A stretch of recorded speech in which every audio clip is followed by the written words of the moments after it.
Hey guys, welcome to the Liberal Hive Mind, a channel solely focused on exposing the abundant hypocrisy of the left. Well folks, for this video, honestly, instead of saying welcome to the Liberal Hive Mind, I probably should have said welcome to the Biden recession. After months and months and months of predicting exactly this, that we would in fact see a Biden recession, it's now official. Second quarter GDP has come in almost 1.5 percentage points below expectation from all the very reputable economists. Predicting GDP growth of 0.5%, it's come under at negative 0.9%, almost negative 1%, and that's just in the first GDP read. It's possible that it ticks lower, not substantially, but maybe by 0.1%, it might actually hit negative 1, or who knows, it might tick upwards. But regardless of these small margins of error, the second quarter GDP for year 2022 is officially negative, and that meets the technical definition of a recession. And so yet again, the Biden administration is caught up in another "that didn't age well" moment, adding to the list of failed economic predictions and just predictions in general. At this point, folks, if these people say something isn't going to happen, it's probably going to happen. If they say something is going to happen, well, it probably won't. But let's talk about this. Let's talk about what it means. And of course, let's talk about what the Democrats are currently doing. We've got some stuff to get into, so let's roll the tape. All right, friends. So speaking of statements that didn't exactly age well, I'm sure everyone remembers this talking point or this tweet from the 2020 election. Joe Biden on Twitter writes, or Joe Biden's helpers write, "I helped pull this country out of a recession before, and as president, I'll do it again." Well, it seems as though Joe Biden took a perfectly decent economic recovery and managed to screw it all up, and instead of avoiding a recession or battling out of a recession, he brought you right back into a recession, accurately dubbed the Biden recession. And it's undeniable at this point, folks. Take a look at the numbers. 2 consecutive quarters of GDP shrinkage. The US economy is officially in a recession period. Of course, the Biden White House is continuing with the exact same talking points.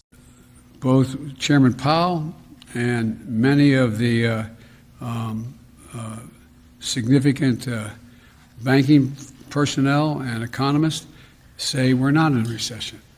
Well, Chairman Powell and many significant banking personnel and economists say that we're not in a recession. Therefore, I guess we have to just throw away the actual definition and historical context here. But of course, what I just showed you guys there is nothing new, nothing out of the ordinary, nothing you wouldn't expect from this dishonest administration. They're going to continue to deny this recession, basically up until the point where it's officially declared. But where it really starts to get dumb and desperate, frankly, where it really starts to get degenerate, is with Joe Biden's latest talking point, that the reason people think the economy is in recession is because they didn't get another stimulus check. But I started thinking about it, just as somebody who's raised a middle-class kid.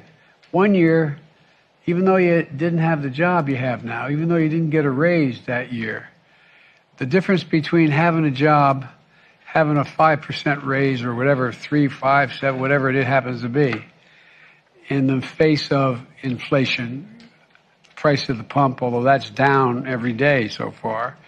But, it's like, whoa, I feel worse off. But then again, I didn't get a check for $8,000 from the government. They're just, among other things.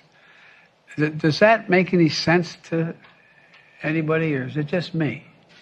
Oh, the reason Americans think they're in a recession is because, well, they didn't get that $8,000 check from the government. He then goes on to look like a confused, frail old man and says, does that make any sense? No, it doesn't. It literally makes absolutely no sense whatsoever. And it proves the point that this administration has learned absolutely nothing. The entire reason the economy is in this place in the first place is because of the overheating. I mean, economic stimulus is one thing, but 2 years of economic stimulus and massive money printing, combined with extremely low interest rates, has created an overswelling of the economy, a bubble, so to speak. Now what we're seeing is the things popping, of course, as a result of out of control runaway inflation. And Joe Biden says what's really happening is Americans are just sad that they're not getting more checks from the government. We're not seeing economic slowdown, although all indicators are showing economic slowdown. What we're actually seeing is just a drop in economic morale because Americans aren't getting free money from the government. Money printer go burr. Once again, this has to be one of the dumbest things I've ever heard, and it shows the absolute economic incompetence of this administration, and especially this president, who has no idea what he's saying, no idea what he's talking about when it comes to money, says something so absolutely insane, and then looks around confused for validation in the room. Probably one of the most ridiculous Joe Biden moments. But of course, it doesn't end there. Once again, this administration's refusal to learn basic economic lessons. In the face of runaway inflation and now a technical recession, what is this administration doing? Well, you guessed it, print and spend more money that America cannot afford with Joe Biden's newest message. The fact is that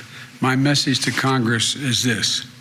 This is the strongest bill you can pass to lower inflation, cut the deficit, reduce health care costs, tackle the climate crisis, and promote energy security. All the time while reducing the burdens facing working class and middle class families. So pass it. Pass it for the American people.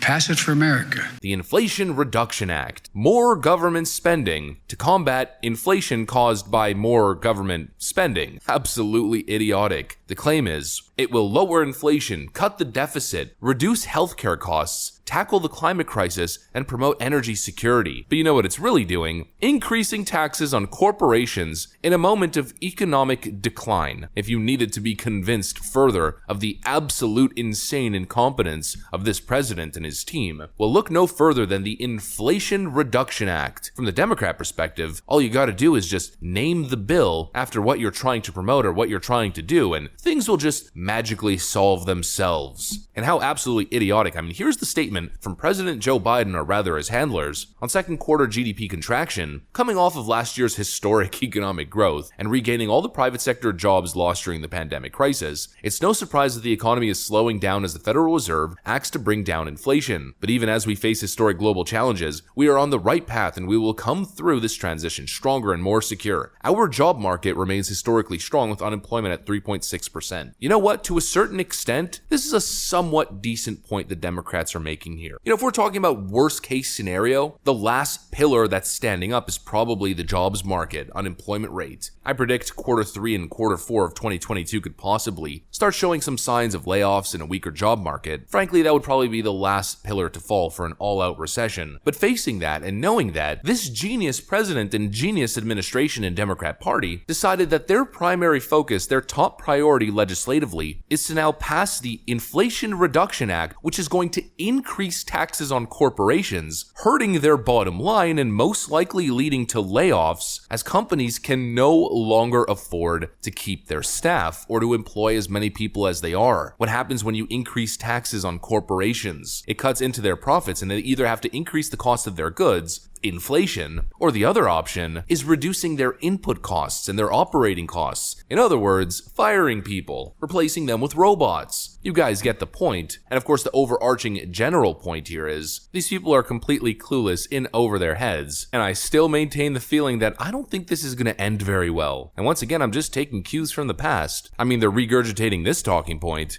And we can see, for example, from today's GDP report that growth in private demand has slowed.